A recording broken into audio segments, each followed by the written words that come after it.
Hello बच्चों, बहुत बहुत स्वागत है आपका मेरी एक और नई इंटरेस्टिंग वीडियो में।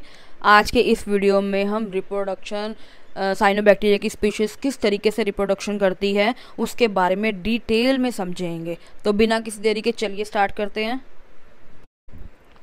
तो आज जो वीडियो है उसमें हम बच्चों रिप्रोडक्शन इन साइनोबैक्टीरिया ये डिस्कस करेंगे, राइट। साइनोबैक्टीरिया में भी जो रिप्रोडक्शन है वो बाकी बैक्टीरियाओं की तरह ही होता है, यानी कि साइनोबैक्टीरिया में बाइनरी फिजन के थ्रू, फ्रेगमेंटेशन के थ्रू क्या करता है, रिप्रोडक्शन करता है। बट साइनोबैक्टीरिया में होमोगोनिया के थ्रू भी रिप्रोडक्शन होता है, ठीक है। अगर हम बात करें रिप्रोडक्शन मेथड की, तो दो तरीके से साइनोबैक्टीरिया रिप्रोड्यूस करता है। फर्स्ट है vegetative reproduction by binary fission, fragmentation and hormogonia, और एक है asexual reproduction by spore forming, यानी कि एंडोस्पोर, जिसे हम बायोसाइट्स भी बोलते हैं। एक्सोस्पोर हो गया, ए काइनेटीज हो गया, हेट्रोसिस हो गया, ठीक है। स्पोर फॉर्मेशन जो है साइनोबैक्टीरिया में भी वैसे ही होता है जैसे बैक्टीरिया में होता है, कि जैसे ही कंडीशन एडवर्स होती है साइनोबैक्टीरिया भी बाकी बैक्टीरिया की तरह क्या करता है, स्पोर फॉर्मेशन करता है। और जैसे ही कंडीशन फिर से फेवरेबल होती है तो फिर से क्या करता है, जर्मिनेट करता है और क्या करता है, न्यू सेल्स क्या होते हैं, डेवलप होते हैं, ठीक है। Cyanobacteria usually reproduce by vegetative method when condition is favorable and water is available, right? And when the condition are unfavorable or water is not available, the cyanobacteria reproduce by spore formation such as akinetase, endospore, exospore, heterosis, right? सो इस तरीके से जब condition उसके favour में होती हैं और water भी अवेलेबल होता है तब साइनोबैक्टीरिया, साइनोबैक्टीरिया क्या है, वैसे तो साइनोबैक्टीरिया हर जगह पाया जाता है, बट साइनोबैक्टीरिया नॉर्मली क्या है, मेरीन होता है। तो इसीलिए अगर वाटर अवेलेबल है और कंडीशन उसके फेवर में है तो ये वेजिटेटिव मेथड से रिप्रोडक्शन करता है, जैसे बाइनरी फिजन हो गया, फ्रेगमेंटेशन हो गया, और एक होमोगोनिया से भी इसमें रिप्रोडक्शन देखा जाता है, ठीक है। और जैसे ही कंडीशन अनफेवरेबल होती हैं या उसके एडवर्स होती हैं, वाटर अवेलेबिलिटी नहीं होती, तो उस टाइम पे क्या करता है, स्पोर फॉर्मेशन कर लेता है, ठीक है। हाँ जी, तो वेजिटेटिव रिप्रोडक्शन साइनोबैक्टीरिया में 3 टाइप्स का होता है, बाय बाइनरी फिजन के through, by fragmentation and by hormogonia, ठीक है। बाइनरी फिजन की बात करें यानी सेल्स क्या है, 2 पार्ट्स में डिवाइड हो जाता है, ठीक है। And each cell contain genetic material, ठीक। ये तो बाइनरी फिजन है। फ्रेगमेंटेशन सबको पता है, फ्रेगमेंट ये फिलामेंट है, बेसिकली छोटे छोटे स्मॉल फ्रेगमेंट्स में डिवाइड हो जाएगा filament, this is called fragmentation. Hormogonia is कि फिलामेंट जो है वो स्मॉल स्मॉल क्या है, हार्मोगोन्स में डिवाइड हो जाता है, दिस इज कॉल्ड हार्मोगोनिया, ठीक है। हार्मोगोनिया जो मेथड है रिप्रोडक्शन का, मोस्टली जो है साइनोबैक्टीरिया की स्पीशीज़ में जो स्पीशीज़ हैं वो हार्मोगोनिया के थ्रू भी क्या करती हैं, रिप्रोडक्शन करती हैं, ठीक है। बाइनरी फिजन के एग्जाम्पल हैं कोरोकोकस, साइनोकोकस। फ्रेगमेंटेशन ऑस्लेटोरिया, नॉस्टॉक, स्लेंड्रोस्पर्मम इन स्पीशीज़ में देखा जाता है। होमोगोनिया, ऑस्लेटोरिया, नॉस्टॉक जो स्पीशीज़ है वो होमोगोनिया और फ्रेगमेंटेशन के थ्रू क्या करती है, रिप्रोडक्शन करती है। और भी स्पीशीज़ हैं, but most commonly these two reproduction can be seen in oscillatoria and nostoc, ठीक। तो एक एक करके तीनों मेथड्स को हम डिटेल में देखते हैं।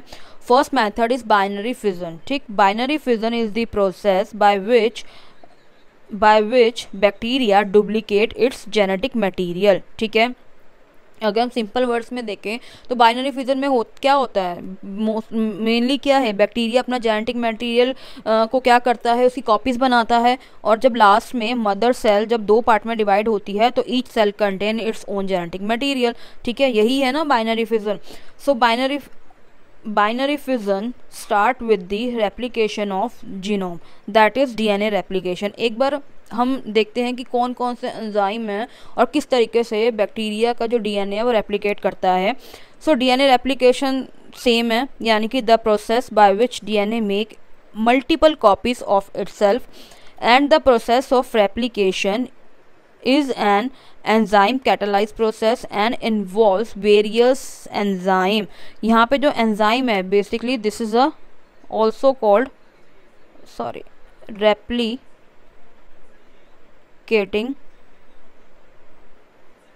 enzymes, right। तो यानी कि जो बैक्टीरिया में जो रेप्लिकेशन की प्रोसेस है basically it is a enzyme catalyse process and it involves various replicating enzyme, ठीक है।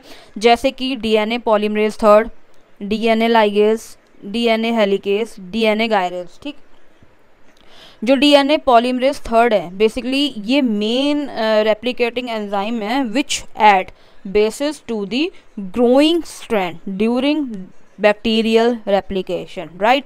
अगर हम डीएनए हेलिकेज की बात करें, it's separate strand of DNA by disrupting hydrogen bond between them, यानी कि जो हाइड्रोजन बॉन्ड होता है जो डीएनए स्ट्रैंड के बिना, उसको बिना डिस्टर्ब किए ये क्या करता है, हेलिकेज एंजाइम क्या करता है, उसको सेपरेट करने का काम करता है। DNA ligase it joins the discontinuously synthesize fragment. ठीक है, ज्वाइनिंग का काम बेसिकली लाइगेज करता है, right.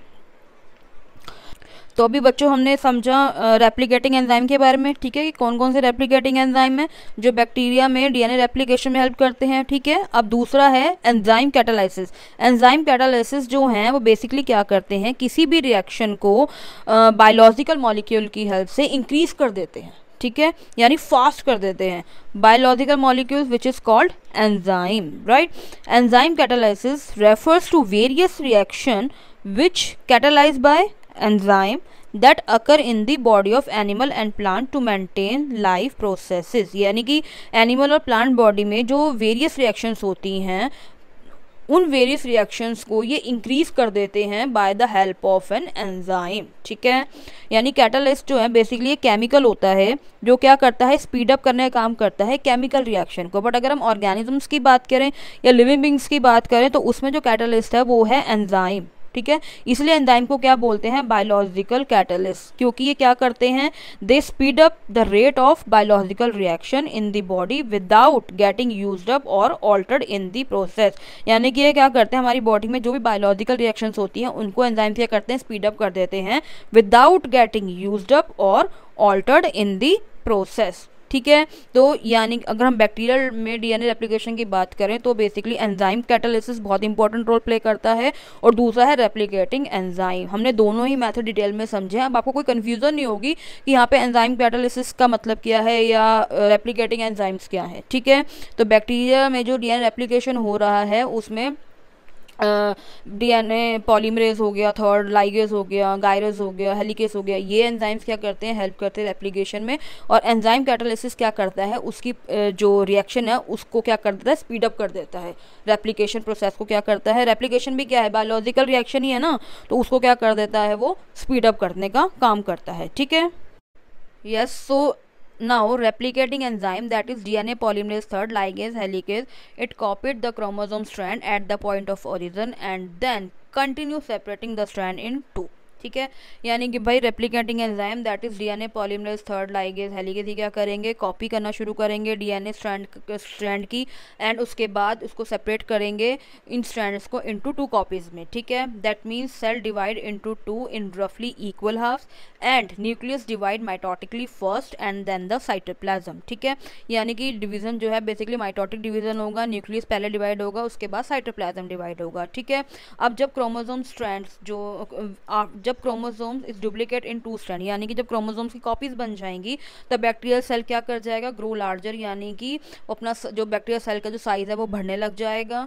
And now it prepare for binary fission, the volume of cytoplasm and cell organelles increases with the cell and the two chromosome strand migrate to opposite pole of the cell. ठीक है, अब भाई जब chromosome strands की या DNA strand की copies बन जाएंगी तो बैक्टीरियल सेल जो क्या है वो उसका भी साइज बढ़ने लग जाएगा। ठीक है, अब उस सेल के अंदर जो वॉल्यूम है साइटोप्लाज्म का, ये सेल ऑर्गेनेल्स का, वो भी बढ़ने लग जाएगा, जिसकी वजह से क्या होगा, जो दो कॉपीज बनी हैं डीएनए स्ट्रैंड की, ये क्या करेंगी, माइग्रेट कर जाएंगी थोड़ा थोड़ा अपने ऑपोजिट पोल में। क्यों कर जाएंगी, क्योंकि अभी बीच में क्या होगा, आगे चल के हम पढ़ेंगे अभी कि सेप्टम का फॉर्मेशन होगा, जिसकी वजह से क्या होंगी, जो दो कॉपीज हैं वो अपने ऑपोजिट पोल पे क्या कर जाएंगी, माइग्रेट कर जाएंगी। ठीक है, सेल के अंदर ही। ठीक, so now the plasma membrane peripheral ring invaginates and divide the mother cell into two by the formation of double membranous septum। ठीक है, यानी कि ये सेल है, ठीक, इसके अंदर इस तरीके से ये सेप्टम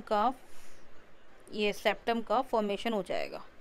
ठीक है, सेप्टम का फॉर्मेशन हो जाएगा और जब इस सेप्टम का फॉर्मेशन होगा तो ये जो सेल है वो बीच में से स्प्लिट कर जाएगा और दो पार्ट में डिवाइड कर जाएगा। ठीक, So now the cell wall develop and the cell split at the center and the mother cell divide into 2 daughter cell. ठीक है, और ये जो 2 डॉटर सेल हैं ये आइडेंटिकल होंगी बिल्कुल अपनी मदर सेल के, and each daughter cell contain 1 copy of genetic material and all necessary cell organelles. ठीक है,